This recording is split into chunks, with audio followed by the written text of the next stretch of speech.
Good morning, everybody. Welcome. We've spent this past week reflecting on incidents in the life of the great prophet Elijah.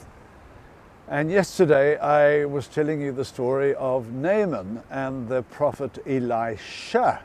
Now, people often get confused between Elijah and Elisha. Elisha was a younger prophet, having been mentored by Elijah. I like Elisha. He was a man who had a very particular spiritual vision. He could see beyond the physical world, and he seemed to be able to see into that other dimension, the spiritual dimension. What am I talking about? You remember that story, and I have spoken about it before in devotions some months back, but since we're talking about Elisha, I thought I'd tell it again. The king of Syria wanted to attack Israel, but he started realizing that everywhere he sent his armies, the armies of Israel were waiting for him. And he began to think that there was a spy in his own camp who was supplying the king of Israel with the information as to where and when they would be. And then the king, the Syrian king, was told, no, there's no spy here.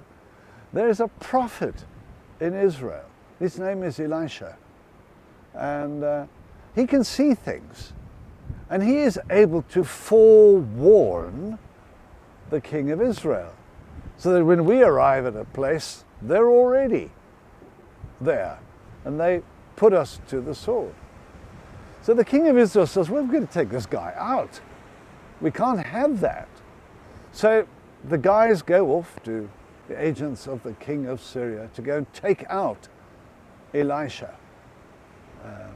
And they descend upon the area where Elisha is living. And on this one particular morning, Elisha's servant goes out onto the balcony, and he looks up and he sees all the armies of Syria. And he goes back into Elisha and says, my Lord, we're in trouble. What are we going to do? Look how many of the armies of Syria there are. And Elisha then prays this. He gets into prayer. He says, Dear Lord, show my servant the true state of affairs. Show my servant that those who are for us are greater than those armies that we see with the physical eye. Now, to the physical eye, the servant saw the enemy. But to the spiritual eye, Elisha saw beyond the enemy, and he saw the armies of the Lord. And he says, Lord, open my servant's eyes that he might see that those who are for us are greater than these armies that we can see. And that's what he does. The Lord opens the eyes of the servants. Now that's a spiritual sight. And I like that.